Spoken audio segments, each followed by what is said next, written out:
Brother Raj Kiran YouTube ఛానల్ని వీక్షిస్తున్న ప్రియ వీక్షకులందరికీ హృదయపూర్వక వందనాలు. ప్రియ దేవుని బిడ్డలారా, మరి మీ ఆత్మీయ క్షేమాన్ని కోరి రక్షించబడిన అనేక మంది వ్యక్తుల రక్షణ సాక్ష్యాలను మీకు అందించటం ద్వారా విశ్వాసంలో మిమ్మల్ని మరింత బలపరచాలని, అట్లాగే ఇంకా రక్షించబడిన అనేక మంది వ్యక్తులకు క్రీస్తు శిలువ సువార్తను రక్షణ సాక్ష్యాల ద్వారా ప్రకటించాలన్న సదుద్దేశంతో ప్రారంభించబడిన కార్యక్రమం నీ సాక్షిగా అనే ఈ సాక్ష్యాల బ్రాడ్కాస్టింగ్ కార్యక్రమానికి మీకు అందరికీ ఆహ్వానం పలుకుతున్నాను. ఈ దినం తన రక్షణ సాక్ష్యాన్ని మనతో పంచుకోవడానికి మన స్టూడియోకి వచ్చిన దైవజనులు జాషువా గారికి హృదయపూర్వక వందనాలు. దైవజనులు జాషువా గారిని నేను ప్రేమతో అన్న అని సంబోధిస్తుంటాను. నాకు చాలా కాలం నుండి చిరపరిచితులు. మరి ఈ దినాన వారు ఎలా రక్షించబడ్డారో, వారు ఎలాగా ప్రభు దగ్గరికి ఆకర్షించబడ్డారో ఆ వివరాలన్నీ కూడా వారి సాక్ష్యంలో ఉన్న అనేక సంగతులు వారి నోటి ద్వారానే విని తెలుసుకుందాం. అన్న, మన ఇంటర్వ్యూ ప్రారంభించడానికి ముందు మరి మీ తల్లిదండ్రుల గురించి, మీ కుటుంబ నేపథ్యం గురించి కొన్ని వివరాలు చెప్పండి. ఆ తర్వాత మిగిలిన వివరాల్లోనికి మనం వెళదాం. మా తల్లిదండ్రులు, మా నాన్నగారి పేరు వెంకటయ్య, అమ్మగారి పేరు కర్నీలమ్మ. నాన్నగారు ఇరిగేషన్ డిపార్ట్మెంట్లో జాబ్ చేసేవారు శ్రీశైలంలో. మేము సంతానం 8 మంది, బ్రదర్స్ 3, సిస్టర్స్ 5. నేను ఇంట్లో 7వ వాడిని. అన్న, సో చాలా పెద్ద కుటుంబం. అక్క చెల్లెళ్ళు, అన్నదమ్ములు, పెద్ద కుటుంబం. అన్న, మీ విద్యాభ్యాసం ఎలా జరిగింది? ఎక్కడెక్కడ చదువుకున్నారు? ఏం చదువుకున్నారు? విద్యాభ్యాసము అని అంటే, నాన్న శ్రీశైలం నుంచి భద్రాచలం ట్రాన్స్ఫర్ అయ్యారు.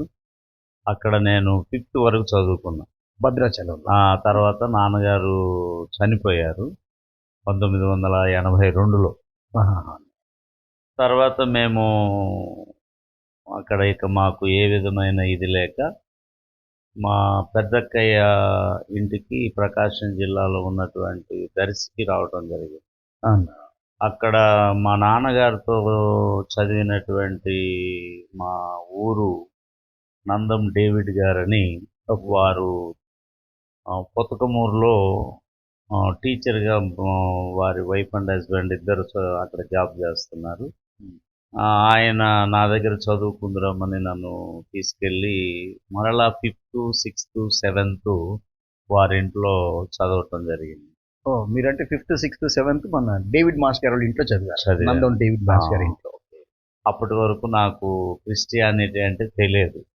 మేము అన్ని గుళ్ళకి వాటికి ఇటుకి వెళ్తుండే వాళ్ళం. అంటే మీ అమ్మ నాన్నగారు వాళ్ళు ఏమో ప్రార్థనకి వెళ్ళేవాళ్ళు? అప్పుడు పండగలకి అట్లాంటి ఇక్కడ ఉన్నప్పుడైతే లూథరన్ చర్చికి ఏదో పండగకి వెళ్తున్నట్టుగా గుర్తు. తెలంగాణలో రోమన్ క్యాథలిక్ ఎక్కువగా ఉంది అక్కడ. ఆ పండగప్పుడే వాళ్ళు ఏదో ఊరేగించేవాళ్ళు, అట్లా ఉండేది. కానీ ఎక్కువ విగ్రహ సంబంధమైన గుళ్ళకు వెళ్తూ ఇలాంటివే ఉండేవి.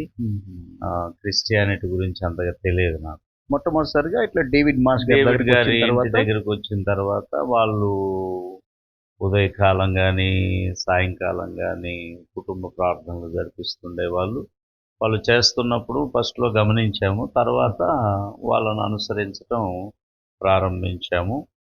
కొంతకాలం వాళ్ళ దగ్గర చదువుకున్న తర్వాత నేను చదువు నిమిత్తం వేరే స్థలానికి వెళ్ళటం జరిగింది. ఆ తర్వాత నేను మరలా లోకంలో కలిసిపోవటం జరిగింది. ఇక్కడ నేర్చుకున్న ఈ క్రమశిక్షణ ఇదంతా కూడా, సినిమాలు ఒక్కొక్కసారి 2-3 కూడా చూసేవాళ్ళం. బాగా సినిమాలు ఇలాంటివి గుంటూరులో ఉన్నప్పుడు ఎక్కువగా అలాగ సినిమాలకు వాటికి తిరుగుతూ ఉండేవాళ్ళం. అయితే ఇప్పుడు చిన్నప్పుడు మీకు యేసు ప్రభు పరిచయం అయ్యారు. మీరు చదువుకుంటున్నప్పుడు మధ్యలో ఆ క్రమం నుంచి పూర్తిగా తప్పిపోయిన మీరు మరలా తిరిగి యేసు ప్రభు దగ్గరికి ఎలా వచ్చారు? అసలు ఆ నేపథ్యం అంతా ఏంటి? మీ యవన కాలంలో ఎలా మరలా మీరు ప్రభువుని కలుసుకున్నారన్నా? నేను ఒంగోలు రావటం జరిగింది. అక్కడ మా బావగారు కొరియర్ చేస్తుండేవాడు. అయితే ఆయనతో మాట్లాడి మేము సొంతగా కొరియర్ స్థాపించడం జరిగింది.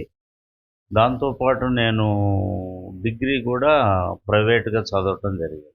నేను కొరియర్ స్థాపించి ఒక 10 మంది పిల్లలకి ఉపాధి కల్పించారు. ఉపాధి కూడా కల్పించాను. ఏంటన్నా కొరియర్ పేరు ఏంటన్నా? Fly pack courier. Fly pack courier. Fly pack courier. అట్లాంటి సందర్భంలో మరి నేను ఒక బ్రాహ్మణ యువతిని ప్రేమించడం జరిగింది. నన్ను హైదరాబాద్కు పిలిపించి వాళ్ళ పేరెంట్స్, వాళ్ళ బ్రదరు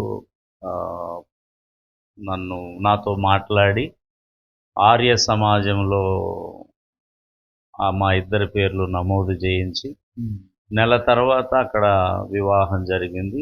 నన్ను బ్రాహ్మణుడుగా చిత్రీకరిస్తూ వాళ్ళ బంధువుల ముందు వాళ్ళ అన్నయ్య నాకు కూడా ఒడుగు చేయించాడు. పెళ్లికి ముందు ఒడుగు చేయించాడు. ఒడుగు చేయించి జంజమేయటం కూడా జరిగింది. ఎందుకంటే మీరు వివాహం చేసుకోబోతున్న ఆవిడ బ్రాహ్మణ స్త్రీ కాబట్టి మీరు కూడా బ్రాహ్మణులు అయితేనే వాళ్ళ బంధువులందరూ యాక్సెప్ట్ చేస్తారు కాబట్టి మీకు కూడా వాళ్ళకి చెప్పలేదు ఆయన. నా యొక్క ఇది వాళ్ళకి చెప్పలేదు. అందువలన వాళ్ళని నమ్మించడానికి నేను కూడా బ్రాహ్మణ్ణి, కాకపోతే ఆ అబ్బాయికి ఒడుగు కాలేదు అన్నట్టుగా ఒడుగు చేయించి అగ్ని సాక్షి వివాహం జరిగించారు. ఆర్య సమాజం. ఎక్కడన్నా అది? కాచిగూడలో ఉంటుంది. హైదరాబాద్ కాచిగూడలో ఉంటుంది.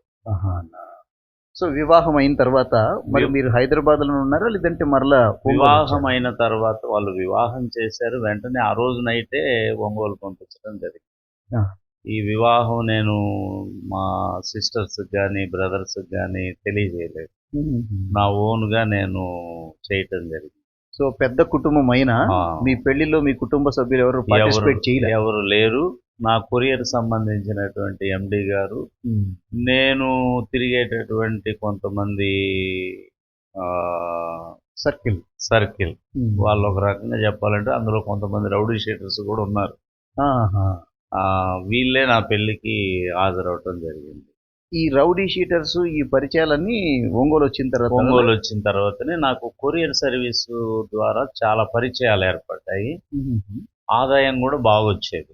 కొరియర్ మీద ఆదాయం బాగా వచ్చేది కాబట్టి ఆ డబ్బు ఏం చేసుకోవాలో తెలియదు కాబట్టి టిఫిన్స్కి వెళ్ళినా, హోటల్స్కి వెళ్ళినా, బార్లకు వెళ్ళినా, సినిమాలకు వెళ్ళినా ఇదంతా కూడా మొత్తం నేనే ఖర్చు పెడుతుండేవాడిని. నా ప్రక్కన ఇంతమంది ఉంటున్నారు అనేటటువంటిది నాకు అదొక గొప్పగా ఫీల్ అయ్యేవాడిని. సో మీరు ఒక సక్సెస్ఫుల్ బిజినెస్ మ్యాన్. మీ బిజినెస్ లో మీరు బాగానే రాణించాను. అయితే వివాహమైన 4 monthsకే నాకు కిడ్నీలలో రాళ్ళు రావటం జరిగింది. ఆ రాళ్ళ వల్ల నేను చనిపోతానేమో అంత భయంకరమైనటువంటి నొప్పి రావటం జరిగింది. ఇంటి ఓనర్స్, నా భార్య హాస్పిటల్లో జాయిన్ చేయటం జరిగింది. తర్వాత 2 రోజుల తర్వాత వాళ్ళ అన్నయ్య వచ్చి నన్ను హైదరాబాద్కు షిఫ్ట్ చేసే క్రమంలో అప్పటి వరకు నా దగ్గర డబ్బు లేదు. వచ్చినట్టు ఖర్చు పెట్టేవాడిని. అయితే వెళ్తూ డబ్బు లేకుండా ఎలా వెళ్ళాలి అనేటటువంటి ఉద్దేశంతో నేను కొద్దిగా బాగున్నట్టుగా యాక్ట్ చేసి ఒక ఫైనాన్స్కి వెళ్ళి 10,000 రూపాయలు అప్పు చేయటం జరిగింది. అంటే బాగుండకపోతే కనుక ఫైనాన్స్ కాబట్టి హాస్పిటల్ నుంచే స్నానం చేసేసి బాగున్నట్టుగా ఉన్నట్టుగానే ఉండి ఒక 10,000 అప్పు, అంటే 1994లో 10,000 అంటే ఎక్కువ. అవునవును. 10,000 అప్పు చేసి నేను నా వర్కర్స్కి నా బిజినెస్ అప్పచెప్పి నేను హైదరాబాద్ హాస్పిటల్కు వెళ్ళటం జరిగింది. అక్కడ ఒక 2 నెలలు వైద్యము చేయించుకొని తిరిగి రావటం జరిగింది. మరి రాగానే వీళ్ళకి 10,000 రూపాయలు కట్టాలి. అంటే యాక్చువల్గా అది 15 రోజుల్లో కట్టాల్సినటువంటి అమౌంట్. తీసుకున్న 15 రోజుల్లో చెల్లించాలి, లేకపోతే డబల్, త్రిబుల్ అట్లా పడుతుంది వడ్డీ. అలాంటి పరిస్థితుల్లో ఇంకో చోట తీసుకొచ్చి నేను ఆ డబ్బు వాళ్ళకి చెల్లించాను. నేను వచ్చేలోపు నా బిజినెస్ కొంత స్పాయిల్ అయిపోయింది. ఎందుకని వర్కర్స్ సరిగా పట్టించుకోలేదు. సరిగా అంటే పట్టించుకునే మా ఓనర్ లేకపోతే వర్కర్స్ సరిగా వర్క్ చేయరు కదా. అలాంటి పరిస్థితుల్లో నేను ఇలాగున వేరే చోట అప్పు తీసుకుని ఆ ఫైనాన్సులు కట్టడానికి ఇంకో ఫైనాన్సులు కట్టడానికి ఇంకో ఫైనాన్సులు, అలాగా మొత్తము 32 ఫైనాన్సులు ప్రతి దినము ఏదో ఒక ఫైనాన్స్ సంబంధించినటువంటి వాహనాలు నా ఆఫీస్కు వస్తుండేవి, నా ఇంటికి వస్తుండేవి. నేను ఒకటి ఆలోచించాను, ఇదంతా ఎందుకు జరిగింది అని అనుకున్నప్పుడు నేను వివాహం కాకముందు ఒక 6 నెలల ముందు ఒక సన్నివేశం జరిగింది. అదేంటంటే నేను ఒక వ్యక్తిని అటెంప్ట్ మర్డర్ చేయబోయాను. ఏంటన్నా ఎందుకు ఆ గొడవ? ఒక స్త్రీని గురించినటువంటి చిన్నపాటి గొడవ. ఆమెను వేరే మాట అన్నాడు కాబట్టి నేను అతను లేనప్పుడు అతనికి వార్నింగ్ ఇచ్చాను. నేను లేనప్పుడు వచ్చి అతను నాకు వార్నింగ్ ఇచ్చాడు కొడతానని. అంటే మీ కొరియర్ దగ్గరికి వచ్చి నేను ఇంతమంది రౌడీ షీటర్లతో తిరుగుతున్నా కానీ నాకే వార్నింగ్ ఇచ్చాడు, అక్కడ నన్ను ఏదన్నా కొడితే నా పరువు పోతుందేమో అన్నట్టుగా నేనే అడ్వాన్స్గా అతను ఎట్నుంచి వస్తాడో కాపు కాసి అతనితో సావధానంగా మాట్లాడిన అతను ఊరుకోలేదు, నా మీద రివర్స్ అయ్యాడు. నేను అతన్ని ఒక నాపరాయి తీసుకొని తలంతా పగలగొట్టేసేసి చచ్చిపోయాడు అనుకుని అక్కడ పడేసి వెళ్ళిపోయాడు. చచ్చిపోయేంత కొట్టారు? అంతగా కొట్టారు. 200 మంది మా చుట్టూ చేరారు కానీ ఎవరు విడిపించడానికి ప్రయత్నించారు. ఎక్కడన్నా ఇది? ఒంగోలులో మిరియాలపాలెం సెంటర్లో. అయితే నాకు అప్పుడే అనిపించింది, ఏంటి రేపొద్దున నన్ను కొడుతున్నా నన్ను చంపుతున్నా కానీ నన్ను కూడా విడిపించరేమో, నాకేదన్నా అయితే ఏంటనే ఆలోచన కలిగింది. కానీ ఆవేశంలో కొట్టాల్సి వచ్చింది. 200 మంది జరుగుతున్న గొడవ చూస్తున్నారు కానీ మూగారు కానీ ఎవరు విడిపించలేరు. అందువల్ల నేను చనిపోయాడని అక్కడ పడేసి పారిపోయాను. దాని తర్వాత ఈ వివాహం జరిగింది. జరిగి వెంటనే కిడ్నీలో స్టోన్స్ రావటము, దానికోసం అప్పు చేయటము, ఆ అప్పు 32 ఫైనాన్సులకు విస్తరించటము, ఆఫీస్కి హౌస్కి ప్రతి అరగంటకు ఒక బండి రావటము, ఇలాంటిదంతా చూసినప్పుడు ఇక నా జీవితం మీదనే నాకు విరక్తి కలిగింది. నరక యాతనట్టుకుంటు కదా ఫైనాన్షియల్లో. అవును. అంతకుముందు ఎంత ధైర్యస్తుడుగా ఉండేవాడినో, అంటే వాళ్ళ దగ్గర మనం అప్పు చేశాం కాబట్టి అప్పు తీసుకున్న వాడి దగ్గర అప్పు చేసిన వాడు దాసుడు అన్నట్టుగా వాళ్ళకు నేను భయపడాల్సి వచ్చింది. భయపడి నేను పిరికి ఆత్మ నన్ను వెంబడిస్తా ఉంది. పడుకుంటే అపస్మారక స్థితిలోకి వెళ్ళిపోవటం, ఒక వాహనము ఏ మోటార్ సైకిల్ వచ్చినా కానీ నా కోసమే వచ్చిందేమో అన్నటువంటి పరిస్థితి నాకు వచ్చింది. నిద్రలో కూడా కలత నిద్ర. ఏ సౌండ్ విన్నా కానీ నా కోసమే వచ్చిందేమో బైక్. అవును. మానసికంగా తోడు నేనేం చేశానంటే ఆ అప్పులు తట్టుకోలేక ఒక పక్క బిజినెస్ డల్ అయిపోతే కొరియర్లో ఆ దినాల్లో డబ్బులు పంపించేటటువంటి వాడు. డబ్బులు పంపిస్తే అవి నేను చేత్తో దాన్ని చూడంగానే అవి పేపర్సా, డీడీలా, చెక్కా, అది నాకు అర్థమైపోయింది డబ్బులా. ఓకే. ఇట్లా డబ్బులు కూడా దొంగతనం చేసేవాడిని. మీరు కవర్ పట్టుకుంటే దానిలో ఏముంది, డబ్బులు ఉందా లేకపోతే పేపర్లు ఉన్నాయా, ఏది ఉన్నది నాకు చేయికి అర్థమైపోయింది. వెనక నుండి అవి తప్పించి మరలా ఆ డబ్బు తీసేసి అతికించేసేవాడిని. అట్లా మెడిసిన్స్ కూడా వచ్చాయి. ఓకే. కాస్ట్లీ మెడిసిన్స్ బాంబే నుంచి ఫైజర్ కంపెనీ, ఇట్లా కొన్ని మంచి కంపెనీల నుంచి మా కొరియర్లో డిస్ట్రిబ్యూటర్స్కి అలాగే రిప్రజెంట్లకి మెడిసిన్స్ వచ్చాయి. ఇవి తట్టుకోలేక అప్పుల దెబ్బకు ఆ మెడిసిన్స్ కూడా దొంగిలించి నేను ఆర్ఎంపీ డాక్టర్లకు అమ్మేసేవాడిని. అలాగుంటున్నటువంటి పరిస్థితుల్లో నెమ్మది ఉండేది కాదు, నిద్రపోతే నిద్ర వచ్చేది కాదు. ఒక్కోసారి అలసిపోయి పడుకుంటే అపస్మారక స్థితిలో కూడా వెళ్ళిపోయేవాడు. అలాంటి పరిస్థితుల్లోకి ఎందుకు నా జీవితము? ఓ పక్క అనారోగ్యం, అప్పుల బాధ, దాంతో పాటుగా ఆ రక్తాపరాధ దోషము నన్ను వెంటాడుతూ ఉన్నది. నేను అట్లా ఉంటున్నటువంటి సందర్భంలో ఒకరోజు ఈ కొరియర్ మాల్ చార్మినార్ ఎక్స్ప్రెస్ కు రైల్వే స్టేషన్ లో అప్పచెప్పి తిరిగి వస్తూ ఉంటే నాతో పాటు చిన్నప్పుడు డేవిడ్ మాస్టర్ గారి గృహంలో చదువుకున్నటువంటి వ్యక్తి జాన్ విక్టర్ అనేటటువంటి బ్రదర్ ఉన్నారు. ఇది చిన్నప్పుడు డేవిడ్ మాస్ గారి ఇంట్లో ఉన్న ఫ్రెండ్ మీకు? అవును, ఆహా. ఫ్రెండ్. అంటే నాకంటే ఒక 3 తరగతులు ఆయన ముందు ఉండేవాడు. చదివే, అంటే నేను 6th ఉన్నప్పుడు 9th చదివేవాడు. మీ సీనియర్. వాళ్ళ తమ్ముడు నా క్లాస్మేట్.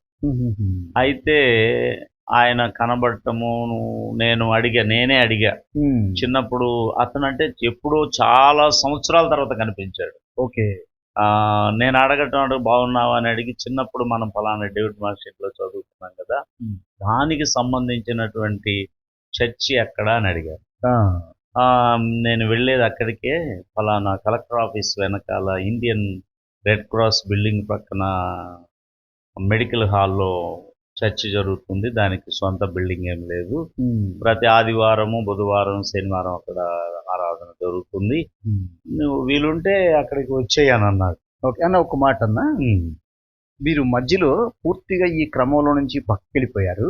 ఒక విధంగా చెప్పాలంటే నేను కూడా బ్రాహ్మణుణ్ణే అని మీ భార్య తరఫు వారిని నమ్మించడానికి ఒడుగు కూడా చేసుకున్నారు మీరు. అవునవును, ఒడుగు కూడా. మీ వివాహం కూడా పూర్తిగా అన్య సంబంధంగా జరిగింది. ఆర్య సమాజంలో అగ్నిసాక్షి వివాహం ఆర్య సమాజంలో జరిగింది. ఇన్నాళ్ళ నుంచి గుర్తురాని యేసు ప్రభు ఈ కష్టాల్లోకి వచ్చిన తర్వాత అప్పుడే గుర్తొచ్చాడా, లేదంటే ఈ మధ్యకాలంలో కూడా మీకు ఏమైనా దాని తాలూకు జ్ఞాపకాలు వస్తూ ఉండేయా? జ్ఞాపకాలు రాలేదు, కష్టాలు వచ్చినాయి కాబట్టి. చిన్ననాటి అక్కడ వాళ్ళ దగ్గర నేర్చుకున్నది, వాళ్ళు ఎంత నెమ్మదిగా ఉండేవాళ్ళు, అలాంటిది అది నాకు గుర్తొచ్చింది. మీ చిన్నప్పటి అది గుర్తొచ్చి, సరే అతన్ని అడగటము, వెంటనే అతను చర్చికి ఆహ్వానించటము. యాక్చువల్గా ఆ రోజు ఇంటికి వెళ్ళి నేను చనిపోవాల్సింది, మందు తాగి చనిపోదామని చేసుకోవడానికి సిద్ధపడ్డారు. అతను కనుక కనపడకపోయినట్లయితే తప్పనిసరిగా నేను ఇంటికి వెళ్ళి మందు తాగి చచ్చిపోయేవాడు. సరే, నా భార్య లవ్ మ్యారేజ్ చేసుకుంది, కానీ తను ఈ అప్పుల వల్ల, ఈ యొక్క అనారోగ్యం వల్ల తను ఏదో కోల్పోయినట్టుగా తను కూడా దిగులుగా ఉంటుండేది. ఇంకెందుకు ఈ జీవితము ముగిస్తే పోలేదా అన్నట్టుగా నేను సూసైడ్ చేసుకోవటానికి ఇష్టపడ్డా. కానీ ప్రభు ఆయనే జోక్యం చేసుకొని మరి ఆ సహోదరుడు నాకు కనబడేటట్లుగా చేసి నన్ను చర్చికి ఆహ్వానించటము, ఆ రోజు మరుసటి రోజు సండే నేను చర్చికి వెళ్ళటము, అక్కడ విన్నటువంటి వాక్యము నన్ను కొద్దిగా ధైర్యపరిచినట్లుగా ఉండటము, ఎందుకు చావాలి అనేటటువంటి మనస్సు మరలా నాలో కలగటము, మరణాన్ని వాయిదా వేసుకోవటము, చర్చికి వెళ్తూ ఉండటం జరిగింది. ఆ రోజు విన్న వాక్యం జీవితం మీద కొత్త ఆశలు కలిగించింది, మీకు కొంత ధైర్యాన్ని ఇచ్చింది. అవును, దేవునికి స్తోత్రం అన్న. అట్లాగా మీరు ఆత్మహత్య ప్రయత్నాన్ని విరమించడానికి ఆ రోజు విన్న వాక్యం కారణమైంది. కుర్రాడితో అంటే నా ఫ్రెండ్తో మాట్లాడటము, ఆ రోజే చర్చికి పోదాము, చూద్దాము అన్నటువంటి ఆశ కలిగింది. ఆ వాక్యం విన్న తర్వాత ఇంకా ఎందుకు చావాలి అన్నటువంటి మనస్సు కలిగి నేను అది వాయిదా చూద్దాం, కొంతకాలం చర్చికి వెళ్దాం, దేవుడు విడిపిస్తే ఇలా కొనసాగుదాం, లేకపోతే తర్వాత చచ్చిపోవచ్చు అన్నట్టుగా ఐడియా కలిగింది. కొంత పోస్ట్పోన్మెంట్. ఆ తర్వాత మీరు ఆ వాక్యాన్ని విన్న తర్వాత ఎలా మీరు సంపూర్ణంగా ప్రభువులోకి వచ్చారు? ఎట్లా ప్రభు మిమ్మల్ని దర్శించి మీ పరిస్థితుల నుంచి విడిపించారన్నా? నేను అలా చర్చికి వెళ్తూ ఉన్నాను. వెళ్తూ ఉంటే కొంతమంది బ్రదర్స్ నాకు పరిచయం అయ్యారు. పరిచయం అయ్యి ఒక బ్రదర్ ఉండేవాడు, చేపల సీన్ అని ఒక బ్రదర్ ఉండేవాడు. ఆయన అన్యుల్లో నుంచి రక్షింపబడ్డాడు. ఆయన తరచూ నన్ను ఒక మాట అడుగుతుండేవాడు, చాలా రోజుల నుంచి వస్తా ఉన్నావు కదా, 1 year పైన అయింది, దేవుడు ఏమైనా ప్రార్థన చేసుకుంటున్నావా, దేవుడు ఏమైనా మాట్లాడా అని నన్ను గుచ్చి అడుగుతూ ఉండేవాడు.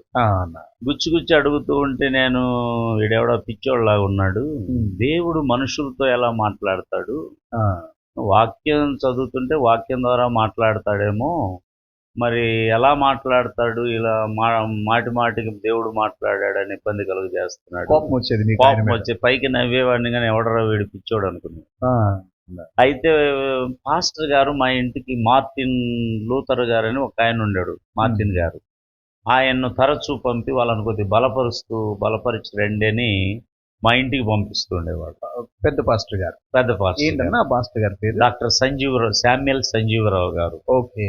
తను డాక్టర్గా చేస్తూ, పశువుల డాక్టర్గా చేస్తూ, పాస్టర్గా కూడా ఆయన ఎలియఫ్ చర్చిలో పాస్టర్గా కూడా ఉంటుండేవారు. అయితే ఆ మార్టిన్ గారిని నేను ఒక మాట అడిగాను, అంకుల్ ఫలానా చాపల సీన్ అని ఆయన మాటికి నన్ను ఈ విధంగా అడుగుతున్నాడు, కనిపించినప్పుడల్లా దేవుడు మాట్లాడా అని అడుగుతున్నాడు అంకుల్. మరి అది నాకు కొద్దిగా ఇబ్బందికరంగా ఉంది, అది వినటానికే నాకు ఒకలాగుంది, ఎలా మాట్లాడతాడు దేవుడు అంటే, లేదయ్యా దేవుడు మాట్లాడతాడు అంటే, ఎలా మాట్లాడతాడు అంకుల్, నువ్వేమని ప్రార్థన చేస్తున్నావు అని అన్నది. అప్పుడు నేను అన్నాను, నా అప్పులన్నా తీసి నన్ను చంపేయమని నేను ప్రార్థన చేస్తున్నానంటే, అట్లా ప్రార్థన చేయకూడదయ్యా, నీవు దేవునితో మనుషులతో సమాధాన పడాలా, అంటే నీ పాపములు నువ్వు ఒప్పుకోవాలి, ఒప్పుకుంటూ ప్రార్థన చేయాలి అంటే ఆయన కొన్ని వాక్యాలు తీసి కొన్ని సూచనగా నాకు చెప్పాడు. ఈ రాత్రి నువ్వు ఉపవాసం ఉండి ప్రార్థన చేయి, నేను కూడా నీ కోసం ఉపవాసం ఉండి ప్రార్థన చేస్తానని చెప్పాడు. సరే, ఆ రాత్రి నేను కూడా తలస్నానం చేసి ఉపవాసం ఉండి ప్రార్థన కూర్చున్నాను. కొరియర్ పని అయిపోగానే 10:30 కూర్చుంటే 2:30 దాకా నేను ప్రార్థన చేస్తూనే ఉన్నాను. ప్రార్థన చేస్తూ ఉండగా మగత నిద్ర వచ్చింది నాకు. ఓకే. ఆ మోకాళ్ళ మీదనే ఉన్నాను, కన్నీరు గారుస్తున్నాను, చీమిడి గారుతా ఉంది, కన్నీరు గారుతా ఉంది. ఇన్నాళ్ళు నా అప్పులన్న తీసి నన్ను చంపేయని ప్రార్థన చేశారు కదా, ఇప్పుడు ఏమని ప్రార్థన చేస్తున్నారన్న మీరు? ఇప్పుడు ఆయన ఏం చెప్పారంటే, చిన్నప్పటి నుంచి నీవు చేసిన పాపాలన్నీ గుర్తు చేసుకొని దేవుడి దగ్గర ఒప్పుకో, నేను పాపినని ఒప్పుకో, పశ్చాత్తాపడు, దేవుడు నీతో మాట్లాడతాడు, నాతో మాట్లాడని కూడా అడుగు అని చెప్పారు ఆయన. సో ప్రభువు మీతో మాట్లాడాలి అని ప్రభు పాదాలు పట్టుకుంటున్నారు కన్నీటితో. అవును. అలా ఉంటున్నటువంటి సందర్భంలో 2-2:30 మధ్యలో మోకాళ్ళ మీద మగత నిద్ర వస్తే అలా ఉన్నాను. నాకు ఒక స్వరం వినపడతా ఉంది. అప్పటికి నేను బైబిల్ ఏదో అక్కడక్కడ కీర్తనలు, సామెతలు, అక్కడ ఒక అధ్యాయం అట్లా చదివేవాడిని, కానీ కంప్లీట్గా నేను చదవలేదు కాబట్టి అప్పుడు నాకు ఒక స్వరం వినపడతా ఉంది. యోహాను 3:3, రోమా 4:7 చదువు అని వినపడతా ఉంది. సరే, నేను నిద్రపోయాను. తెల్లవారిన అదే మారుమరుగుతా ఉంది. మారుమరుగుతుంటే తీసి చదివాను తెల్లవారిన తర్వాత. యోహాను 3:3 ఏమనిందంటే, ఒకడు క్రొత్తగా జన్మిస్తే తప్ప దేవుని రాజ్యం చూడలేడని ఒక చోట ఉంది. రోమా 4:7 ఏముందంటే, తన అతిక్రమములకు పరిహారము నొందినవాడు, తన పాపమునకు ప్రాయశ్చిత్తము నొందినవాడు, ఆత్మలో కపటము లేనివాడు, యెహోవా చేత నిర్దోషి అని ఎంచబడినవాడు ధన్యుడు. యాక్చువల్గా ఈ వాక్యము 32వ కీర్తనలో ఉంది. తర్వాత కాలంలో నేను చదువుతున్నప్పుడు నాకు అర్థమైంది, కానీ నాకు వినబడిన స్వరం అయితే ఇదే. ఓకే. అప్పుడు పక్క గలీలో పాస్టర్ గారు వెళ్తున్నారు. అంకుల్ కొద్దిగా ఆగండి, ఇట్లా రాత్రి వినపడింది,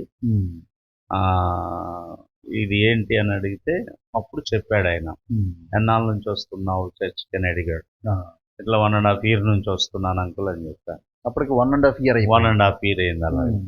అయితే ఆయన చెప్పాడు, ఇదేనయ్యా దేవుడు మాట్లాడటం, దేవుడితో నువ్వు ఇంకా సరి చేసుకోవాలి. సినిమాలు చూస్తున్నావా, ఏమైనా త్రాగుతున్నావా, వ్యభిచారాలు ఏమైనా చేశావా, దొంగతనాలు ఏమైనా చేశావా, నరహత్యలు ఇలాంటివి ఏమైనా ఉన్నాయా, విగ్రహారాధన చేసావంటే, నేను చెయ్యని పాపం అంటూ లేదంకులు. ఇంకా ఒకవేళ శారీరకంగా లేకపోయినప్పటికీ నా ఆలోచనలు, నా తలంపులన్నీ అలాగే ఉండేవి, కానీ దొంగతనాలు ఇలా చేశాను, ఒక అటెంప్ట్ మర్డర్ కూడా నా మీద ఉంది అని, ఇట్లా కొరియర్లలో దొంగతనాలు చేసేవాడిని, అప్పుల బాధ తట్టుకోలేకని ఆయన చెప్పడం జరిగింది. పాస్టర్ గారు అవన్నీ అడిగిన తర్వాత నేను ఇలా నేను అన్ని పాపములు చేశానండి అని చెప్పిన తర్వాత ఆయన చెప్పారు, మనుషులతో దేవునితో అన్న సమాధాన పడాలి నువ్వు. ఆ, తిరిగిచ్చి వేయవలసినటువంటి వాళ్ళకు తిరిగిచ్చి వేయాలి. మనుషుల దగ్గర ఒప్పుకోవాలి, దేవుడి దగ్గర ఒప్పుకోవాలి. అలా ఒప్పుకుంటేనే మనకు రక్షణ అనేటటువంటిది కలుగుతుంది అని చెప్పారు. తిరిగిచ్చి వేయాలి. ఆయన ఒక మాట అన్నారు, జక్కయ్య తిరిగిచ్చాడు కదా, మనం కూడా తిరిగి ఇవ్వాలి అని అన్నాడు. అన్న అవును. అప్పుడు నేను అన్నాను, జక్కయ్య వృత్తాంతం నేను వాక్యంలో విన్నాను, అది చదివి ఉన్నాను కూడా. అన్న అప్పుడు నేను అన్నాను, జక్కయ్య అంటే కూడబెట్టుకున్నాడు అంకుల్, మరి నేను కూడబెట్టుకోలేదు, అప్పులోళ్ళకి కట్టాను. ఇప్పుడు వాళ్ళందరికీ నేను తిరిగి ఇచ్చి వేయాలి అని అంటే నా దగ్గర అంత డబ్బు లేదు, చాలా మొత్తంలో ఇవ్వాల్సి వస్తుంది అని చెప్పినప్పుడు, లేదు ముందు నువ్వు వాళ్ళ దగ్గరికి వెళ్ళి నీ పాపాన్ని ఒప్పుకో, దేవుడి దగ్గర ఒప్పుకో అని అన్నాను. సరే వాళ్ళ దగ్గరికి వెళ్ళి ఒప్పుకుంటాను. అటెంప్ట్ మర్డర్ చేయబోయాను. మరి ఆ వ్యక్తి దగ్గరికి వెళ్ళి నేను ఇప్పుడు ఒప్పుకుంటే అతను నన్ను చంపేస్తాడేమో అన్నటువంటి మరి భయం ఉంది నాకు అన్నాను. అదే పెద్ద వైరం కదా. అవునవును. యాక్చువల్గా అతను మంచి బాడీ బిల్డర్. నేను మార్షల్ ఆర్ట్స్ నేర్చుకున్నాను. మీరు మార్షల్ ఆర్ట్స్ కూడా నేర్చుకున్నాను. ఆయన అతను బాడీ బిల్డర్, 6 feet ఉంటాడు. ఇప్పుడు వెళ్తే నన్ను చంపేస్తాడేమో కదా అంకుల్ అంటే, వెంటనే వెళ్ళమాక, ప్రార్థన చేసుకో, దేవుడే ఏదో ఒక దినమున ద్వారం తెరుస్తాడు. రేపటి నుంచి నువ్వు చేయాల్సినటువంటి పని ఒక్కొక్కటి ఒప్పుకుంటా ఉండు, వాక్యం ఎక్కువ చదువుతా ఉండు, ఇంకా లోతుగా నీ పాపాల విషయమై పశ్చాత్తాపడుతుండు అని తెలియజేయటం జరిగింది. అట్లా నేను ఒప్పుకుంటూ రిప్రజెంటేటివ్ రూమ్లోకి వెళ్ళాను. మెడికల్ రిప్రజెంటేటివ్ వాళ్ళ దొంగతనం చేసి బాక్సులు వెయిట్ తగ్గిపోతే అసలు అప్పుడు ఇవ్వటానికి, వాళ్ళు తీసుకెళ్ళటానికి కేసు పెడతామనే వాళ్ళు. కేసు పెడితే బాక్స్ ఇస్తాను లేకపోతే లేదని వాదించేవాడిని. నా ప్రక్కన ఎంతమంది రౌడీలు ఉన్నారు అన్నట్టుగా వాళ్ళ మీద రివర్స్ అయ్యేవాడిని, కొట్టబోయేవాడిని కూడా. ఏదో రకంగా తీసుకుని వెళ్ళేవాళ్ళు. ఇప్పుడు వెళ్ళి అడుగుతుంటే వాళ్ళు మా మీద కొట్టడానికి వచ్చావు అని వాళ్ళు ఫీల్ అయ్యారు. సరే ఏదేమైతే మేము డాక్టర్లకు ఉచితంగా ఇచ్చేవి అని అనేవాళ్ళు. డిస్ట్రిబ్యూటర్ దగ్గరకు కూడా వెళ్ళి ఒప్పుకున్నాను. నా దగ్గర లేవండి, ఉన్నప్పుడు ఇస్తాను. అలాగే డబ్బులు కూడా దొంగతనం చేసినే మా గుర్తే. వాళ్ళ ఇళ్లకు వెళ్ళి కూడా నేను పశ్చాత్తాపడి ఒప్పుకుంటున్నప్పుడు కన్నీటితో ఒప్పుకున్నా సన్నివేశం. ఏంటన్నా అప్పుడు ఆ పరిస్థితుల్లో ఇప్పుడు డబ్బు అనేది ప్రతి ఒక్కరు ఏదో ఒక అవసరానికి దూరం నుండి వారి బంధువులకో తల్లిదండ్రులకో పంపిస్తారు. అట్లా పంపించిన వాటిలో మీరేమైనా తీసుకున్నప్పుడు మీకు బాధ కలిగించిన దృశ్యాలు ఏమైనా గుర్తున్నాయా? ఒక లెక్చరర్ గారు భార్య, వారు బ్రాహ్మలు, ఆమెకు పెరాలసిస్ వచ్చింది. కుమారుడు ఉద్యోగం చేస్తూ నెలకు 3,000 పంపేవాడు. అయితే ఆ 3,000 నేను దొంగిలించేసి అబద్ధం ఆడాను. కవర్ ఎక్కడో పోయింది అని ఫస్ట్లో అబద్ధం ఆడాను. కానీ నేను యేసుక్రీస్తుని నమ్ముకున్న తర్వాత దేవుని ఆత్మ పదే పదే నన్ను గుచ్చుతూ ఉండేది. గుచ్చుతున్నప్పుడు వాళ్ళ ఇంటికి వెళ్ళిపోయా. గేట్ తీయంగానే వెళ్ళిపోయి చేతులు పట్టుకొని ఏడుస్తుంటే, అయ్యా కుర్రాడివి ఏడవమాక, లేదమ్మా మీ డబ్బు దొంగిలించాను, మీరు మాటికి రిక్షా చేసుకుని వస్తుంటే నా గుండె కత్తితో కోసినట్టుండేది, నేను ఇవ్వలేనటువంటి పరిస్థితి, కానీ నాకు బాధ అనిపించేది. ఇప్పుడు నేను యేసు ప్రభు నమ్ముకున్నాను, ప్రభు మీ దగ్గరికి వెళ్ళి ఒప్పుకోమన్నాడు, అందుకని నేను ఒప్పుకుంటున్నానమ్మా అని ఏడుస్తుంటే, గట్టిగా ఏడుస్తుంటే, ఏడవ మాకులయ్యా, ఇవ్వకపోయావులే, ఏడవ మాకులే అని అనింది. మీరు ఎవరెవరికైతే మీరు నష్టం చేశారో, ఎవరెవరి దగ్గర నుంచి అయితే మీరు తీసుకున్నారో వాళ్ళందరి దగ్గరికి వెళ్ళి క్షమించమని అడగటం ప్రారంభించారు. నాకు గుర్తున్నంత వరకు కూడా. ఇంకా కొన్ని ఉంటాయి, మనం పూర్తిగా పరిపూర్ణంగా ఒప్పుకున్నామని చెప్పలేదు.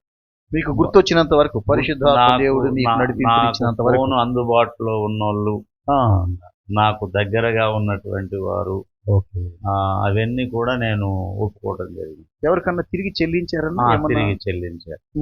అలాగే దొంగ ప్రయాణాలు కూడా చేశారు. దీనిలో బస్సులోనా ట్రైన్లోనా? సంవత్సరాలు ట్రైన్ లో సీజన్ తీసుకొని ఒక నెల సీజన్ తీసుకొని దాన్ని 3 నెలల సీజన్ గా బ్లేడ్ పెట్టి అలా గీసేసి మానిపులేట్ చేసి స్కెచ్ తో దాన్ని రాసి అన్నా. అలాగే తిరుగుతుండేవాడిని. ఆ. టికెట్ల మీద డేట్ వచ్చేది. హ్మ్. ఆ టికెట్ నానబెట్టేసేసి ఇస్త్రీ చేస్తే గట్టిగా అయిపోయింది. ఓకే. పక్క వాళ్ళ టికెట్ నా టికెట్ చెక్ చేసేవాడు కార్బన్ పెట్టి, హుహుహు. కానీ నా దానికి డేటు పడేది కాదు. ఆహా. డేటు పడేది కాదు కాబట్టి అతను నన్ను చూస్తేనేమో బాగున్నాడు, అలా దొంగ టికెట్ అనాలేమో, హ్మ్. సీరియల్ తేడా ఉంది ఏందండి అనేవాడు. ఆ. నాకేం తెలుసండి అతను ఇచ్చాడు తీసుకున్నానని అబద్ధం ఆడేశాడు. అన్నమ్మా. అట్లా దైవజనులు నాకు ఒక సలహా ఇచ్చారు. హ్మ్. అవి 6 నెలల సీజన్లు తీసుకొని నీ దగ్గర డబ్బులు ఉంటే ఒకేసారి సెంట్రల్ మినిస్టర్కి డీడీ తీసి పంపించేసి హ్మ్. నీ పాపాన్ని ఒప్పుకో, యేసు ప్రభును తెలుసుకున్నాను, ప్రభు మాట్లాడాడని. లేకపోతే ఇలా 6 నెలల సీజన్లు తీసేసి మరలా దాని మీద నువ్వు ప్రయాణం చేయకుండా హ్మ్. దాన్ని చించేసే అన్నాడు. సో మొత్తానికి ఎట్టకేలకు మరలా తిరిగి ఆ సొమ్ము చెల్లించాలి అని మాత్రం చెప్పారు. అవును. హ్మ్.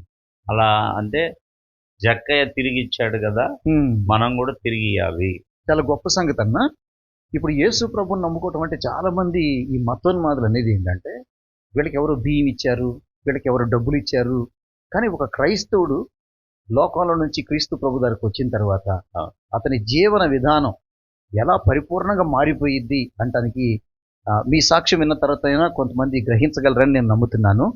మరి దేవుడే ఒక వ్యక్తిని అట్లా కన్విన్స్ చేస్తే తప్పనిచ్చి తాను చేసినవన్నీ బహిరంగంగా చెప్తూ తాను తీసుకున్నవన్నీ మళ్ళీ తిరిగి ప్రజలకి ఇస్తూ నేను తప్పు చేశాను, నేను మీకు నష్టం చేశానని ఈ రోజుల్లో అసలు ఏ వ్యక్తులు వెళ్ళి ఎవరి దగ్గర క్షమాపణ అడుగుతారో చెప్పండి. దేవుడే ఇట్లాంటి కార్యాలను మనుషుల హృదయాల్లో జరిగిస్తారు. అన్న. అవును.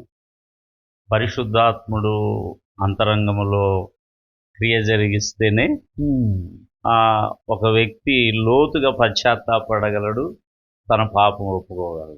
100%. నాకు కూడా అనిపించేది చేసేటప్పుడు లేనటువంటి సిగ్గు అన్న ఒప్పుకోవటంలో తప్పేముంది. గొప్ప మాట అన్న. నాకు ఒక మాట సామెతల గ్రంథంలో ఉంటుంది, అతిక్రమములు దాచిపెట్టువాడు వర్ధిల్లడు, వాటిని ఒప్పుకొని విడిచిపెట్టువాడు కనికరం పొందుతాడు. ఆ మాట కూడా నన్ను బాగా పట్టుకుంది. నేను అందుకని అందరి దగ్గరికి వెళ్ళి అలాగనే ఒప్పుకోవడం. అలాగే మా బావగారులను తిట్టినది, కొంతమంది వ్యక్తులను కొట్టినది, అక్కడక్కడ దొంగతనం చేసినవి, మీ జీవితంలో ప్రతిదీ అవన్నీ ఒప్పుకోవటం జరిగింది. ఆఖరకు నా తల్లిని కూడా కొన్ని సందర్భాల్లో సినిమా తీసుకెళ్ళలేదని గుంటూరులో దూషించారు. అది కూడా నా తల్లి చేతులు పట్టుకొని క్షమాపణ. గొప్ప సంగతి అన్న. దేవుని యొక్క ఆత్మకార్యం బహుబలముగా మీ జీవితంలో జరగటాన్ని నా మాటల ద్వారా వింటున్నాను. నా భార్యను కూడా ఒకసారి కొట్టాను అన్న. కొడితే మాట పడిపోయింది, 3:30 గంట మాట పడిపోయింది. అయ్యో. హాస్పిటల్ తీసుకెళ్ళి డాక్టర్ గారు అదురు దెబ్బ కొట్టేవట్టున్నాయా అని అన్నారు. తర్వాత నా భార్యను కూడా లోతుగా క్షమాపణ అడిగాను, పశ్చాత్తాపడ్డాను. నేను తగ్గించు అంటే సేవకులు మమ్మల్ని అలాగున గైడ్ చేసి భార్య దగ్గర కూడా నేను పురుషుణ్ణి అని అనుకోకుండా నువ్వు పశ్చాత్తాపడాలి, పురుష అహంకారం పనికిరాదు, ఆమె కూడా నిన్ను హృదయపూర్వకంగా క్షమించాలి అనేటటువంటి చెప్పారు. నేను వాళ్ళు క్షమించకపోతే దేవుడు క్షమించడయ్యా అన్నప్పుడు నేను నా భార్య దగ్గర క్షమాపణ.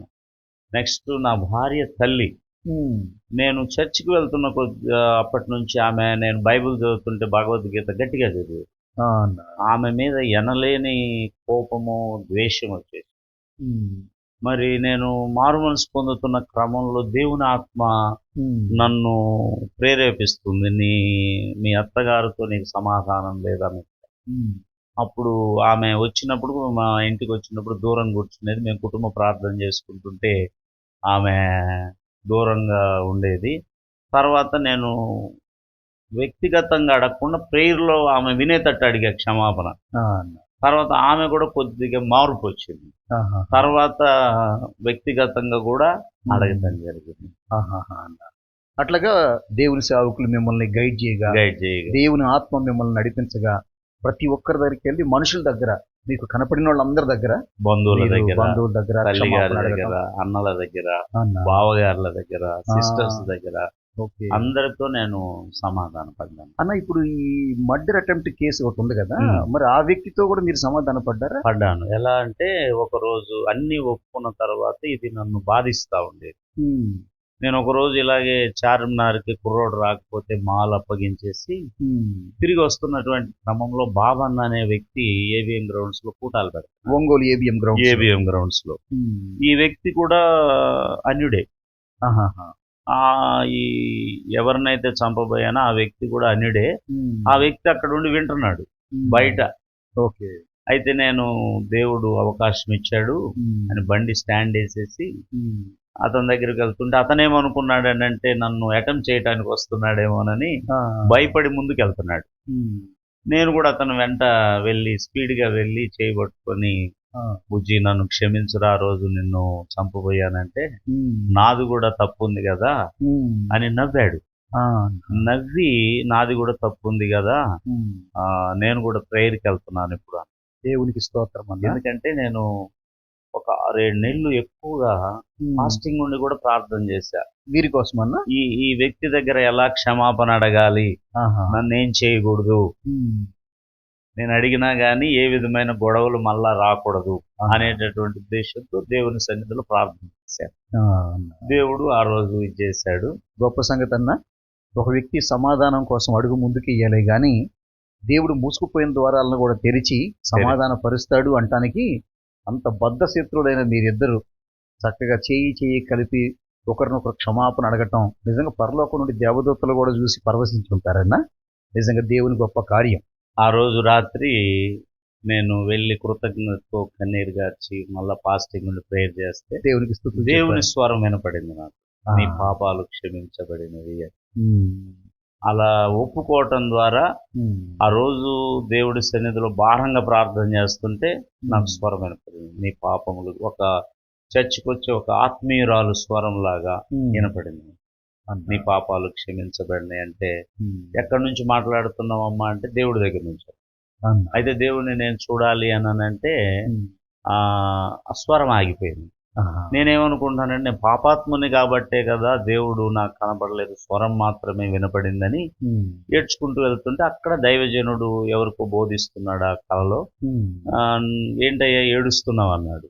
ఇట్లా జరిగింది అంకుల్ అంటే, లేదు దేవుడు నిన్ను క్షమించాడు కానీ ఇక పాపం చేయమాక అని దేవుడు ఆ సేవకుని ద్వారా నాకు అలా తెలియజేశాడు. ఓకే, అద్భుతం. నాకు నెమ్మది సమాధానం అనేది వచ్చింది అన్న. ఈ పాపములు క్షమించబడి అన్న నిశ్చయిత వచ్చింది అన్న.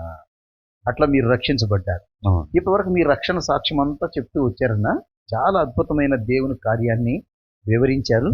వెంటనే నాకే కళ్ళల్లో నీళ్ళు వస్తున్నాయి. నిజంగా ప్రభు ఎట్టి వారినైనా మార్చగలడు. ప్రభు ఒక వ్యక్తి జీవితంలో కార్యం చేయటం మొదలు పెడితే ఆ కార్యం చివరి వరకు కొనసాగిస్తాడు అంటానికి మీరు ఇప్పటి వరకు వర్ణించిన ఘట్టమంతా మీ జీవితంలో జరిగిన సంఘటన అంతా కూడా నిదర్శనం. మరి మీరు రక్షించబడ్డారు, బాగానే ఉంది. మరి మీ భార్య, నేను అక్కని పిలుస్తాను ప్రేమగా, అక్క మరి బ్రాహ్మణ కుటుంబం నుంచి, మరి పచ్చి విగ్రహారాధన నుంచి వచ్చింది. అక్క కుటుంబ నేపథ్యం క్రైస్తవ నేపథ్యం కాదు. మరి మీరు చర్చికి వెళతా ఉంటే తన స్పందన ఏంటి? మరి తను మీతో సహకరించే వాళ్ళు ఎలా ఉండేవారు? ఆరంభంలో తను రానని చెప్పింది. తర్వాత ఉన్నటువంటి కష్టాలను బట్టి బలవంతానే తీసుకుని వెళ్ళాను. ప్రారంభంలో తను బొట్టు పెట్టుకొని చర్చి దాకా వచ్చి ఆ బొట్టు తీసి బైబిల్కి పెట్టి చర్చిలోకి వచ్చేది.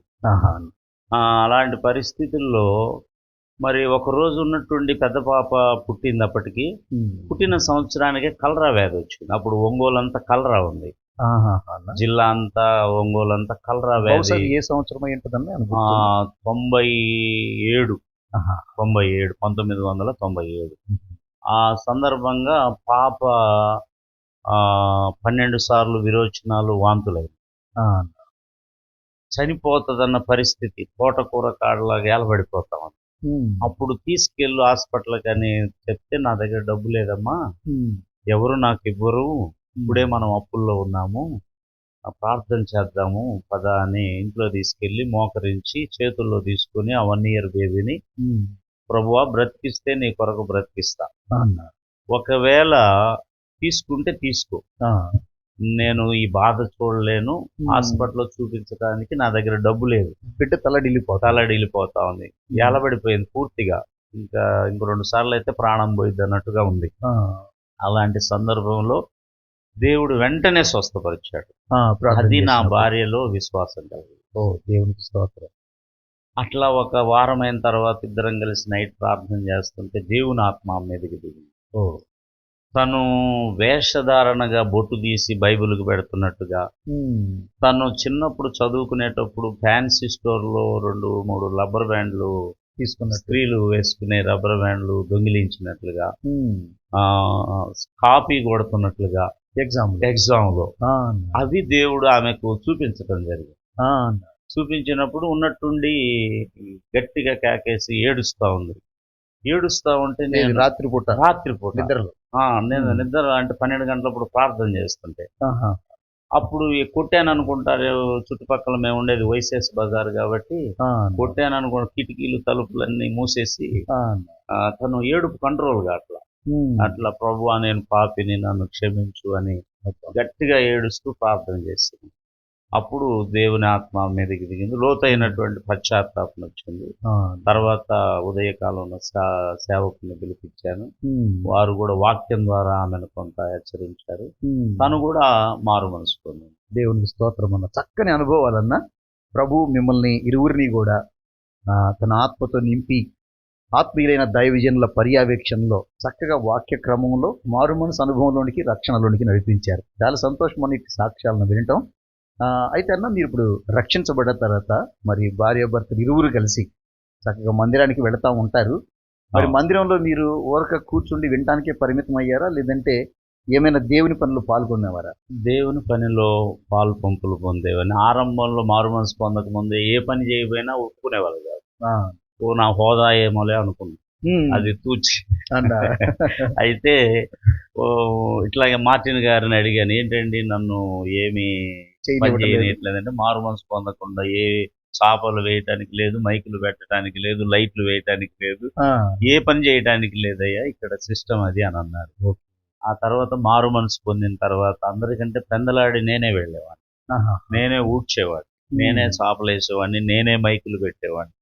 అన్న ఒక చిన్న మాట అన్న ఈ సందర్భంగా, ఇప్పుడు మందిరాలు ఎలా జరిగిద్దంటే చాలా కొన్ని చోట్ల, అన్ని చోట్ల అని కాదు కానీ, ఎవరు ఎక్కువ కానుకలు ఇస్తే వారికి పాట ఇవ్వటం, లేదంటే ఎవరు ఎక్కువ హోదా ఉద్యోగం ఉన్నవారు ఉంటే వారికి అగ్రపీఠాల మీద స్థానం ఇవ్వటం, అలాంటి మందిరాలు ఉన్న ఈ దినాల్లో మీరు ఒక మంచి మందిరాన్ని నడిపించబడ్డారు.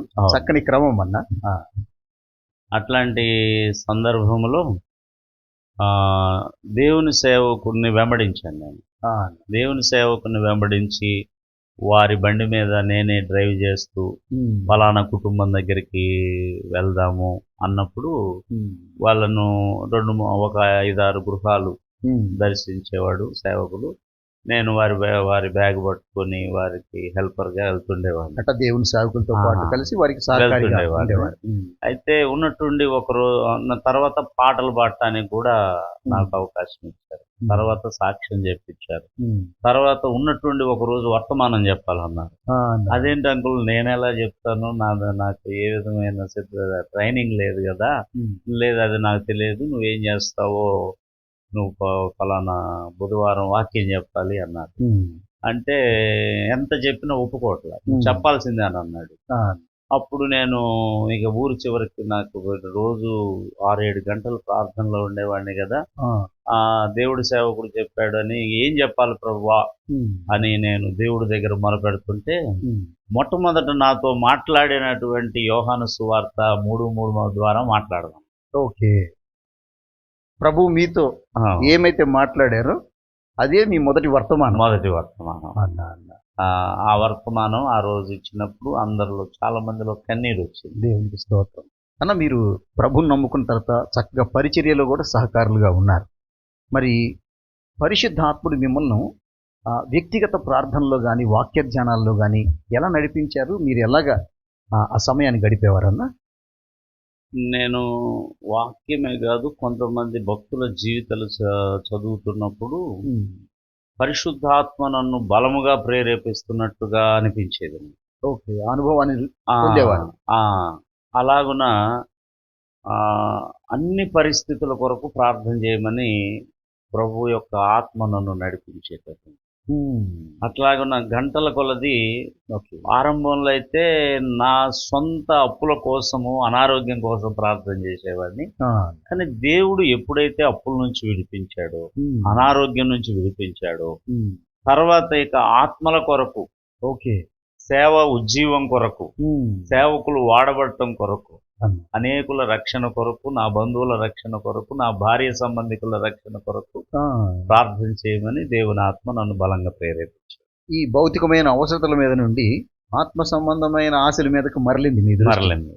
అన్న అలాగా మీరు సంఘంలో మరి సహకారులుగా ఉంటూ చక్కగా ప్రార్థనలో వర్ధిల్లుతూ ఉండగా మరి మీరు విశ్వాసిగానే ఉండిపోవటం దేవుని చిత్తం కాదు. మరి ప్రభువు మిమ్మల్ని తర్వాత కాలంలో పరిచర్యకు పిలవటం, మీరు చక్కగా పరిచర్య చేయటం జరుగుతుంది.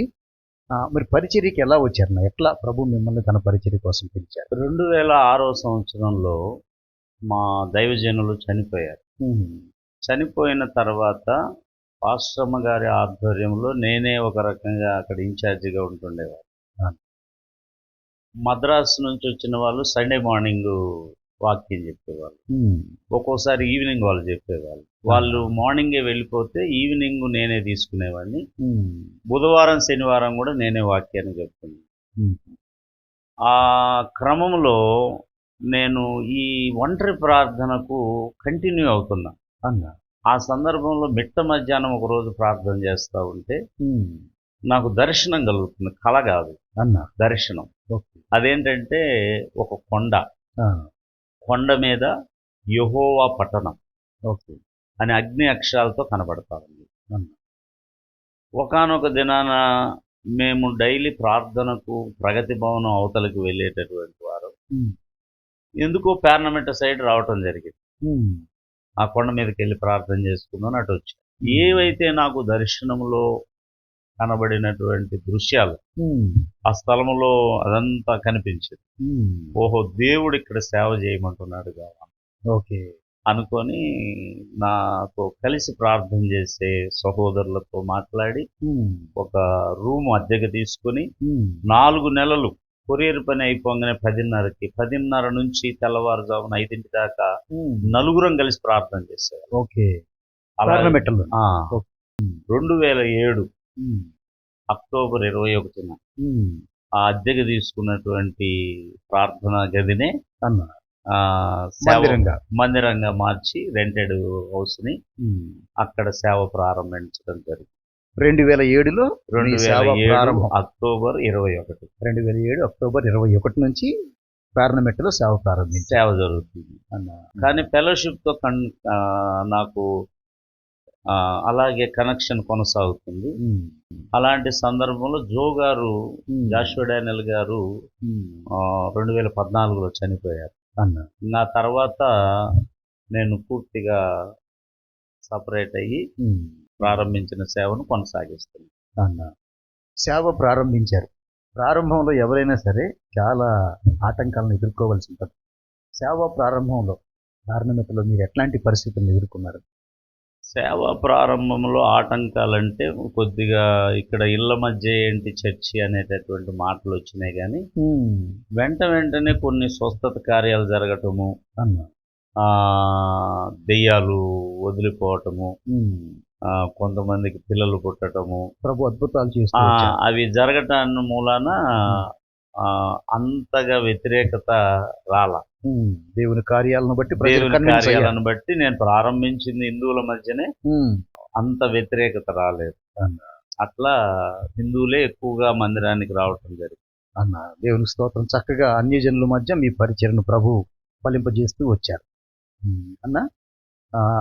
ఇంకొక ముఖ్య సంగతి ఏంటంటే మీరు చాలా అప్పులు బాధను భరిస్తూ వచ్చారు.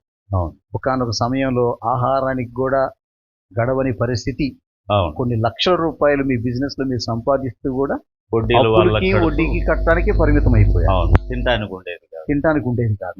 అటు డబ్బు లేక జేబు నిండా డబ్బే, కానీ సాయంత్రానికి ఉండేది కాదు. 1000 రూపాయలు వచ్చేవి కానీ తినడానికి ఉండేది కాదు. అన్న అలాంటి పరిస్థితులను రుచి చూశారు మీరు. మరి సేవలోకి వచ్చిన తర్వాత సమాజంలో మరి పేదలు ఉంటారు, అన్నార్తులు ఉంటారు. అలాంటి వాళ్ళకి ఏమైనా పరిచర్య చేయాలి, అలాంటి వారి కొరకు ఏదైనా చేయాలనే తలంపు ఏమన్నా వచ్చిందా మీకు? ఏమన్నా అలాంటిది కలిగిందా? వచ్చింది. అది ఎలా అంటే, మా పెద్ద సిస్టరు మంచి ఎండల కాలం బస్ స్టాండ్కి వెళ్ళి బస్సు ఎక్కించేటటువంటి సందర్భంలో ఇద్దరు ముసలోళ్ళు, భర్త కళ్ళు కనపట్టలేదు, భార్య కుంటుకుంటూ వాళ్ళు ఎండలో 70 ఏళ్ళు దాకుంటాయి నడుచుకుంటూ పోతుంటే, ప్రభువా వీళ్ళకి నేను ఎలా సహాయపడగలను అని మనసులో అనుకున్నా. అందులో ఒక కుర్రోడు వచ్చి బండి మీద వచ్చేసి వాళ్ళకి చెప్పులు ఇచ్చాడు. వాళ్ళని తీసుకెళ్లి పక్కన కూర్చోబెట్టాడు. మీరు ఇక్కడే ఉండండి, నేను మళ్ళీ వస్తానని బండి మీద ఏం చేస్తాడో చూద్దామని నేను చూస్తున్నటువంటి పరిస్థితుల్లో అతను 2 పార్సిల్స్ తీసుకొని వచ్చి వారికి ఇవ్వటం జరిగింది. ఓహో, దేవుడు నన్ను ఇలాంటి పేదవారికి హెల్ప్ చేయమని దేవుడు నన్ను ప్రేరేపిస్తున్నాడు అని నేను ప్రార్థనా మాసం జూన్ అంతా ప్రార్థన చేసి, జూలై నుంచి నేను ప్రతి గురువారం ఆరంభంలో ఒక 50-60 మందికి భోజనం పెట్టేవాళ్ళం ప్రతి వారం. అంటే ఎట్లాగన్నా చర్చి దగ్గరే వండి, చర్చికి సంబంధించినటువంటి బిడ్డలు. నేను కూడా చాలాసార్లు పంచడానికి వెళ్ళాను. వాళ్ళు ఈ ఉద్యోగరీత్యా ఏదన్నా వెళ్ళినప్పుడు నేను కూడా, స్త్రీలు వండేవారు, నేను తీసుకుని వెళ్ళి పంచేవారు. పోను అది 80-90 మందికి అయింది. ఇక్కడ ఒంగోలు పట్టణంలో. కరోనా కాలంలో కూడా ఎస్పీ గారితో, అది మీరే నాకు లెటర్ ఇచ్చారు, లెటర్ ఎలా తయారు చేయాలని అడిగినప్పుడు మీరు రాసి ఇచ్చారు. అది ఎస్పీ గారికి వాట్సాప్ లో పంపించాను. ఆయన పర్మిషన్ ఇచ్చారు. ఆ సందర్భంలో కూడా మేము భోజనం ఆపల. నేటికి ఇప్పుడు 8 సంవత్సరాలు, అంటే జూలై మాసానికి జూన్ వెళ్ళిపోయి జూలై మాసానికి 8-9 సంవత్సరాలు. దాంతోపాటు మేము క్రిస్మస్ ఇలాంటి పండుగలకి వాటికి దుప్పట్లు, పేదవాళ్ళకి చీరలు, మగవారికి షర్ట్లు, ప్యాంట్లు ఇలాంటివి కూడా వాళ్ళకి కొనివ్వటం జరిగింది. ఎందుకు అడిగారంటన్నా, చాలా మంది ఏమనుకుంటారంటే దేవుని సేవకులు అంటే వీళ్ళు కానుకలు తీసుకునేవాళ్ళు, అందరి దగ్గర నుంచి తీసుకోవటమే వారి పని అన్నట్టుగా ఆలోచిస్తుంటారు. అవును. కానీ దేవుని సేవకుడు అంటే తీసుకునేవాడు కాదు, ఆత్మీయులైన బిడ్డల దగ్గర నుంచి తీసి అవసరతలో ఉన్న వారందరికీ పంచేవాడు అన్న సంగతి అది చర్చిలో ఉన్నటువంటిది. ఏంటంటే నేను ఏనాడు కూడా దశమ భాగాల గురించి బాగు చేయాలి అన్న, డబ్బులు ఇవ్వండి అని నేను అన్నడు ఎవరిని చేయి దాచి అడగల అన్న. నా ప్రతి అవసరత ప్రభుకే చెబుతాను. నన్ను ఇన్ని కష్టాల నుంచి, ఇన్ని అప్పుల నుంచి విడిపించినటువంటి దేవుడు దీనికి ఈ విషయంలో కూడా ఎందుకు సహాయం చేయడు అనేటటువంటిది నాకు బలంగా విశ్వాసం ఉంది. అందువల్ల దేవుని మీద ఆధారపడతాను. కానీ ధనము గురించి ఇప్పుడు చర్చి కడుతున్నా కానీ ఇచ్చుంటారు కొంతమంది, కానీ ఎవరిని కూడా మీరు ఇవ్వండి అనే మాట ఎప్పుడు మేము అడగలేదు అన్న. అప్పుడు ఆ చిన్న అద్దె గదిలో ప్రారంభమైంది, ఇప్పుడు చర్చి బిల్డ్ చేస్తున్నారు. అవును. మరి మీకు బిడ్డలు ఉన్నారన్న? ఎంతమంది? 2 కుమార్తెలు అన్న.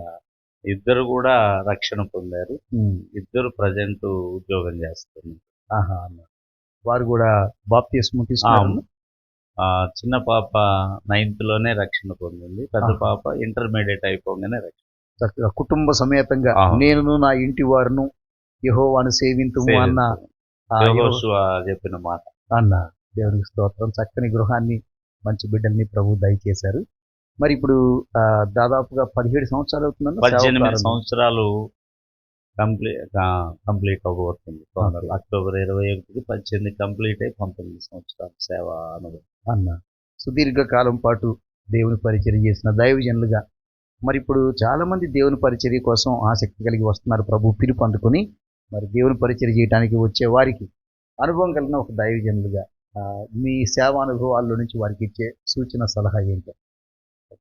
ఎవరినో చూసి సేవలోకి రావటము, మనసు ప్రేరణ ప్రకారం సేవలోకి రావటం కాదు, కానీ మారు మనసు పొంది దేవుని పిలుపున్నప్పుడు తప్పనిసరిగా ఒక ఆత్మీయుడైనటువంటి దైవజనుడి దగ్గర శిష్యరికం చేసి కొంతకాలం ఇంకా ఆత్మీయమైనటువంటి మెలకువలు నేర్చుకొని తిమోతి, తీతు వలె సేవలోకి వస్తే ఈ కడవరి దినాల్లో దేవుడు ఉజ్జీవంగా వాళ్ళను వాడుకుంటారు. అలా కాకుండా నేటి నవీన క్రైస్తవ్యాన్ని చూచి కార్పొరేట్ సేవలను చూసి అవును. అలాగున వెళ్తే వారు రక్షింపబడటమే కష్టము, మరి ఇతరులను రక్షించడము అనేది ఇంకా బహు కష్టం. అవునవునన్నా. ఇప్పుడు అట్లాంటి ఉద్రేకపు బోధకులను ఎక్కువగా చూస్తున్నాం. అవును. ఉద్రేకపు సేవలను ఎక్కువ చూస్తున్నాం. ఆత్మ నడిపింపు కలిగిన వారి కంటే కూడా శరీర సంబంధమైన నడిపింపుతో ఉన్న వారిని ఎక్కువ మందిని చూస్తూ ఉన్నాం. అది చాలా దుఃఖకరం. కారణం ఏంటంటే అనుభవజ్ఞులైన దైవజనుల క్రింద వారు తరిగిపోతే. అలాగే మీరు చాలా కష్టాలను ఎదుర్కొన్నారు. అటు ఆర్థికంగా కానీ, తర్వాత ఇటు ఆరోగ్యపరంగా కానీ, తర్వాత అటు కేసులు, ఇట్లాంటి అన్నిటి చాలా కష్టాలను, చాలా శ్రమలను ఎదుర్కొన్నారు. మరి చూస్తున్న వాళ్ళలో ప్రేక్షకుల్లో మరి అలాంటి జీవిత పరిస్థితులను ఎదుర్కొంటున్న వారు అనేక మంది ఈ వీడియో చూస్తూ ఉండొచ్చు. వారికి మీరు దేవుని సహాయం పొందిన వ్యక్తిగా ప్రభు పక్షంగా వారికి ఏం చెప్పాలనుకుంటున్నారు? చాలామంది వచ్చి రావడంతో వెంటనే అవి పోవాలి అని అనుకుంటారు, కానీ అది తప్పు. అలా వెంటనే వచ్చినా మరలా పడిపోయే అవకాశం ఉంటుంది. కానీ దేవుడు అన్నిటికీ చాలినటువంటి వాడు. అందువలన కొద్దిగా ఆలస్యమైన దేవుడు తప్పనిసరిగా వాటన్నిటి నుంచి విడిపిస్తాడు. నమ్మకంగా ఉంటే మిమ్మల్ని కూడా ఆయన సాక్షులుగా వాడుతాడు అన్న. చాలా సంతోషం అన్న. నీ సాక్షిగా అనే ఈ కార్యక్రమానికి మరి మొదటి సాక్షిగా, మొదటి ప్రభువు సాక్షిగా మరి మా స్టూడియోకి వచ్చి బ్రదర్ రాజ్ కిరణ్ అనే ఈ యూట్యూబ్ ఛానల్లో మీ సాక్ష్యాన్ని ప్రజలందరితో పంచుకున్నందుకు మీకు నిండు మనసుతో హృదయపూర్వక కృతజ్ఞతలు చెప్తున్నానన్నా. మీకు కూడా చాలా వందనాలు అన్న. మరుగైనటువంటి నా సాక్ష్యాన్ని మీ ఛానల్, నీ సాక్షి అనే మీ ఛానల్ ద్వారా ప్రపంచాన్ని తెలియజేస్తున్నందుకు చాలా వందనాలు. దేవునికి కృతజ్ఞతలు తెలియజేస్తున్నాను. ఈ ఛానల్ మొట్టమొదటగా నా సాక్ష్యాన్ని ప్రోత్సహించడం ద్వారా ముందు ముందు ఇంకా గొప్ప దైవజనుల యొక్క సాక్ష్యాలు కూడా ప్రపంచానికి తెలియజేసి దేవుని సువార్తకు సహకరిస్తున్నందుకు దేవుని స్తోత్రాలు. మీకు కూడా వందనాలు అన్న. తప్పనిసరిగా అన్న, ఈ ఛానల్ యొక్క ముఖ్య ఉద్దేశమే మరి మీలాంటి అనేక మంది దైవజనుల సాక్ష్యాలను ప్రజలకు వినిపించాలనేదే తపన. ప్రియ దేవుని బిడ్డలారా, మరి నీ సాక్షిగా అనే ఈ కార్యక్రమం ద్వారా మీ మధ్యకు వచ్చినటువంటి దైవజనులు జాషువా గారి చర్చి అడ్రస్ చెప్తున్నాను, వినండి. ఒంగోలు, పార్నమిట్ట, ఇందిరానగర్ మొదటి లైన్, కొండతూర్పు. మరి వారు నడిపిస్తున్న మందిరం పేరు జీసస్ ఫెలోషిప్ చర్చ్. మరి క్రింద స్క్రోలింగ్లో వారి ఫోన్ నంబర్, అట్లాగే చర్చ్ యొక్క అడ్రస్ అన్నీ కూడా మీకు అందిస్తున్నాము.